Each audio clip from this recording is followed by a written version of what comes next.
say thank you, Miss Victoria, for the introduction. And the fact that, like, I remember, like, the first time, like, we met, I said, Miss Victoria, I'm already stressed out. Like, I have so much on my plate, and I don't know how this is gonna work, but Miss Victoria's like, it's okay. I want to do a rose, bud, and thorn, which is actually something I used to do at various programs I attended, which is like rose is something that happened for your week. A bud is something that you're looking forward to. And a thorn is obviously something that's like, oh, it's something we can do better, and what can we improve on? So that helped. Miss Victoria is one of the greatest mentors for me. It helped me find my voice and what I wanted to do. So this is my first slide. So why did I choose to create the College Bound BIPOC Student Line? So this actually takes back to when I was actually around 5 years old, a little kid, and I walk into New Haven Reads for the first time. I see Miss Tanya, who is an old ED for New Haven Reads, and I say, hi, Miss Tanya, and she's like, hi, Tristan, and ever since then, I was tutored until I was in 3rd grade when they kicked me out of the program because they needed more space to tutor other students. But at that time, I didn't know what that would mean for me in the future. But that was one of the biggest things in my life. I learned to play chess at New Haven Reads. I became a better, stronger reader, and overall just made a lot of friends there. And so fast forward, it's around 2019, and I'm at Foot, and I really don't know what to do at all to get involved. And so I actually wanted to apply for this position at Horizons, which is a national model that helps students during the summer not have the summer slot. And I did that because some of my friends were doing it, but especially I wanted to help the students because I know that I did that, someone helped me before. And so I was a teacher intern for the 6th grade. It was over the summer, it was online, and I managed to make a connection with the students. But it was actually the next year where I actually was able to really make a connection with the students. And it really changed my life because they really, I felt like I was their bigger brother to them, and I really helped them throughout the process. But I noticed, through the test scores, they weren't there academically. And the pandemic, of course, exacerbated this, but this was already present in the current education system. And so I really wanted to make sure I put my best foot forward to do my best to ensure that when these students came back to the next school year, they will be adequately prepared for their journey. So I became more acutely aware that BIPOC students now have access to opportunity as the white counterparts in terms of college prep and guidance, and BIPOC students were negatively affected and greatly impacted by the COVID-19 due to remote learning or hybrid learning. Next slide. So the conditions of education in Connecticut. So this is a report by Ms. DuBois Walton, who's the chair for the State of the Connecticut Board, and I basically I was actually just going through the website as a teenager does, the Connecticut Board website, and I found this, and I was like, wow, this is really interesting. And so I noticed that students from low-income families are obviously mostly affected. Students from minority, racial, ethnic backgrounds, and minority male students were affected, really showed disparities between their white counterparts. So that's what I first highlighted.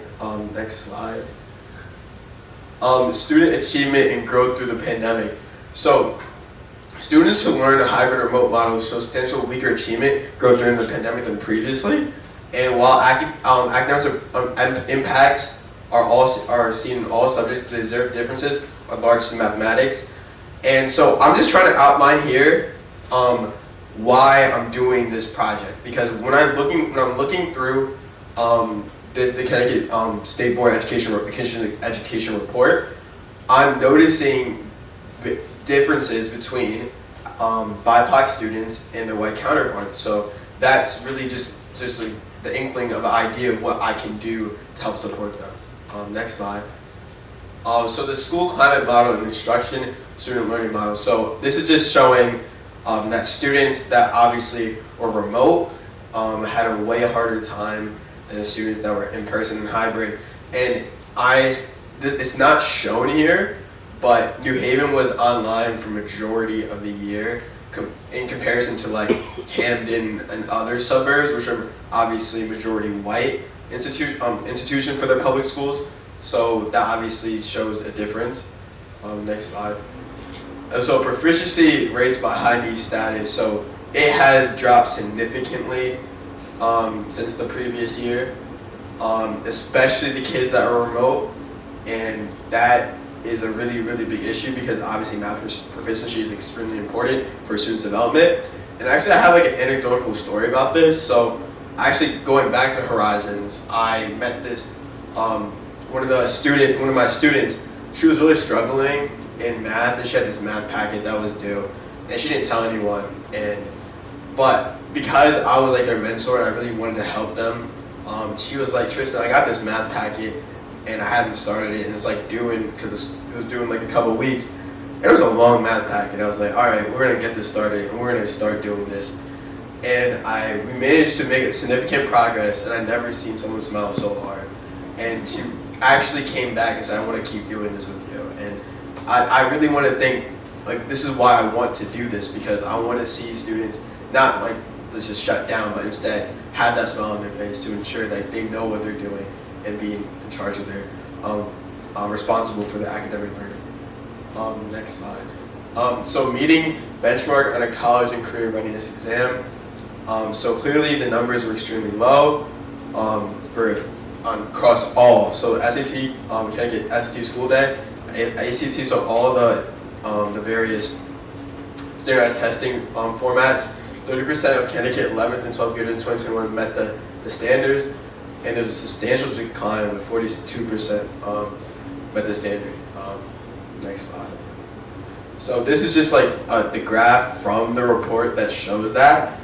And it shows that African Americans, it was already low, really, really, really low from the start, but it has dropped to 11.4% for the 2020-21 school year.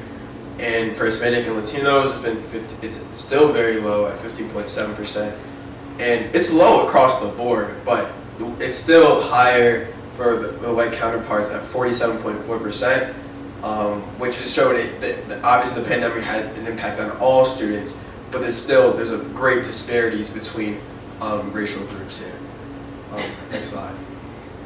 So I know I've been talking about a lot of doom and gloom. So Connecticut's but like here's some sunshine. Connecticut's 4-year graduation rate has increased by 85.5%. Connecticut's graduation rate has also remained higher than the national average. But here's the caveat.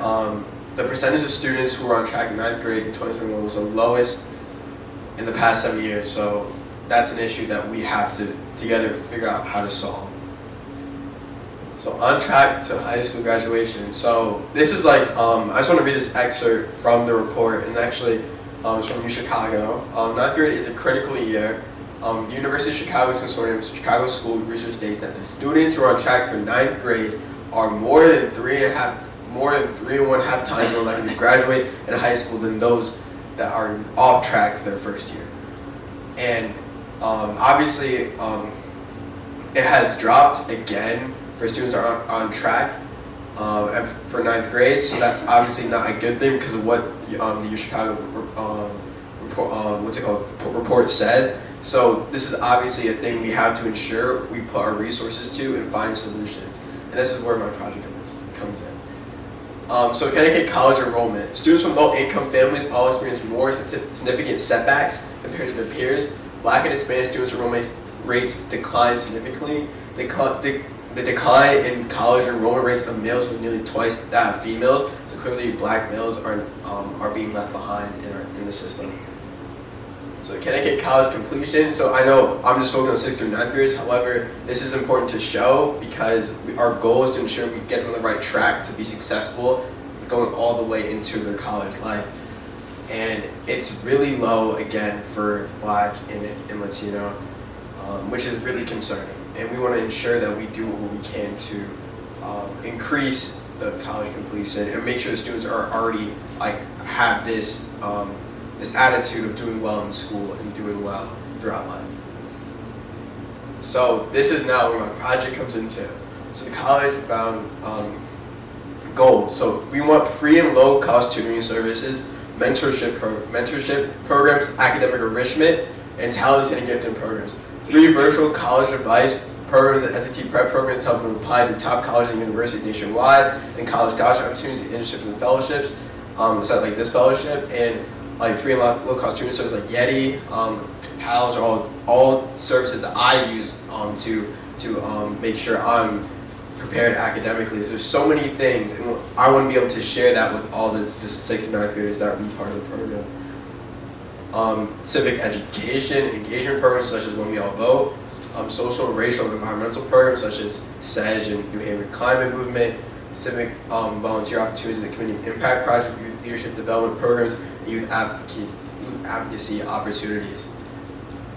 Our strategic plan, so I created a social media, private Instagram with Linktree, and I created a survey for students to be on the platform and to be monitored, because it's different. I see later, I went to St. Martin de Porres, I was soon going to New Haven Reads to get students from there.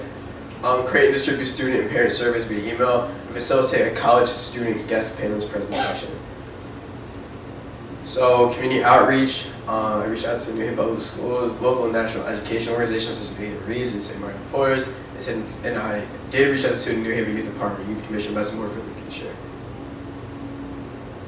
So these are some programs that I want to share when this program initiative does launch. So Horizons is a program at the Foot School. I talked about it a lot in detail. Pathways on Science Scholars, Yale University, just pathways during the year in general, which is obviously a place where students get better in science, a better chance. This is actually my brother Sebastian, who's in the audience today. He was a part of this program, and it's helped students 5th, 6th, 7th, and 8th prepare to go to these elite boarding schools, such as like St. Paul's, Phillips Andover, and Choate, etc. So they don't have diversity at these elite boarding schools, so they want to find talented students that are from BIPOC backgrounds, so they can say, yeah, that's who we graduated. We will also want those students to have a chance to go to these schools to have the best education they can. College advising and research organizations. Again, I would never have known about this program without my brother Sebastian. He was a Ron Brown scholar, and he told me about being part of this Ron Brown GPS program, which is a program for African American students in high school to prepare for college preparation and ensure you have your own mentor, and they'll put you on a path for success. And I've been a part of this program, and I really thoroughly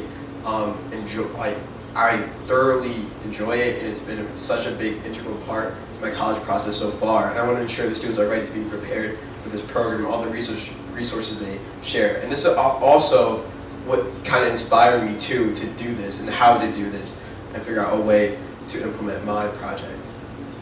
Next slide. College advisor research organization. So I'm a Big Future college ambassador. And Big Future is obviously a place to search for colleges and scholarships. Next slide. Authentic tutoring, SAT prep, Higher Heights. I'm a board member for Higher Heights, and they do a great job preparing students to go to college and other things when it comes to career. Academic tutoring, SAT prep, Schoolhouse. Actually, I learned about this year, and they have SAT prep boot camp sessions to ensure students are ready for the SAT prep. You don't study on your own, but instead you're studying in a group, and it really helped me prepare to do better on the SAT. Social, racial, and environmental justice organizations, Students for Educational Justice. Again, my brother Sebastian was a part of this. He really did a lot, and he was actually part of it from the beginning. He's called Telling Our Story originally with Miss Hilary Bridges, and then he was one of the students that actually went to the Capitol to pass the bill to ensure that it's mandatory, the mandate, the teaching of African American and Latinx history. So it's a very great organization. I want the students to be aware of this organization too. civics education and engagement opportunities when we all vote. So it's a nonpartisan organization started by Michelle Obama from a call to action after President Donald Trump was elected to ensure that to protect our democracy and get everyone registered and civically engaged. Youth leadership opportunities. The City of New Haven Youth Commission. I'm on the commission as well, as you know. He's on it too.